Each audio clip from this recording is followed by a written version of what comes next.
గిరిజనుల్లో పేదరికాన్ని రూపుమాపుతాం, గిరిజన చట్టాలను కాపాడుతాం, రాజకీయ అవకాశాలు కల్పించి ఆర్థికంగా పైకి తెచ్చింది టీడీపీనే.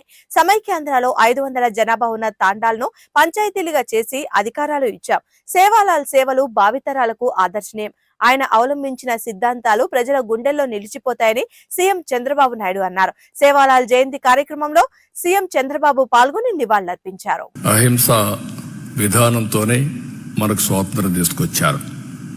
అంటే ఆయన కంటే ముందే సేవాలాల్ మహారాజ్జీ ఉద్బోధించారు. దాన్ని గాంధీజీ వీళ్ళంతా ఆచరించి దేశానికి విముక్తి కలిగించారు. ఇంకొక పక్కన చూస్తే ఆ రోజుట్లోనే బ్రిటిష్ అధికారులు, అన్య మత పాలకులు బంజారాలను కూడా ఇబ్బందులు పెడుతూ మతాల్ని మార్చమని కూడా ఒత్తిడి తీసుకొచ్చే పరిస్థితి ఉంటే ఆయన చాలా దృఢంగా సంకల్పం చేసి ముందుకు పోయేవారు.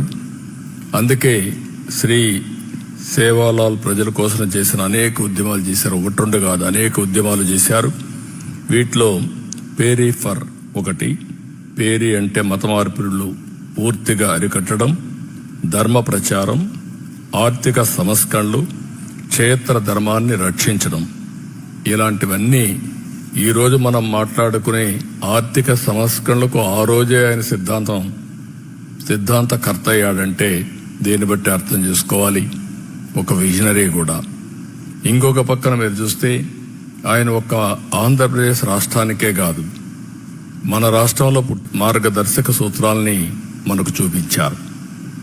ఆ తర్వాత వచ్చిన ఎన్టీ రామారావు గారు ఆలోచిస్తే తెలుగుదేశం పార్టీని పెట్టి పేదలకు ఏ విధంగా సేవలు చేయాలనో, ప్రత్యేకంగా గిరిజనులకు ఏ విధంగా అండగా ఉండాలనో చేసి చూపించిన నాయకుడు నందమూరి తారక రామారావు గారు. అలాంటి పార్టీ ఈరోజు మీరు చూస్తే ఎక్కడికక్కడ ఐటీడీఏలు పెట్టడం, మనమందరం పునరంకితమై పేదరికం లేని సమాజం. నేను అందుకే ఒక మాట చెప్పాను, మీరు గుర్తుపెట్టుకోవాలి. Wealthy, healthy, happy. పేదరికం ఉండకూడదు, డబ్బులు సంపాదించాలి. ఆరోగ్యంగా ఉండాలి. డబ్బులుంటేనే చాలదు. డబ్బులుండి అనారోగ్యంతో బాధపడతా ఉంటే అది జీవితం కాదు.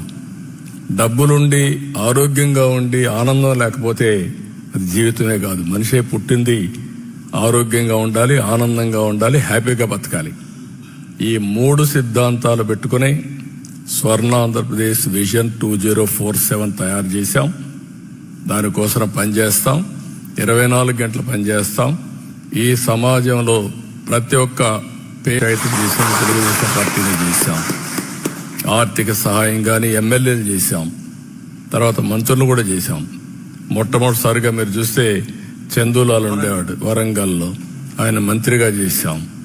తర్వాత అక్కడ చాలా మంది ఎమ్మెల్యేలు కూడా చేశాం. ఇలాంటి కార్యక్రమాలన్నీ మనం శ్రీకారం చుట్టాం.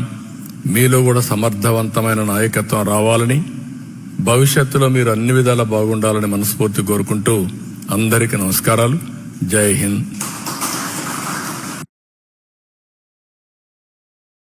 కూడా ఇప్పుడు మానుకోవాలనేసి విన్నవించుకుంటున్నాం.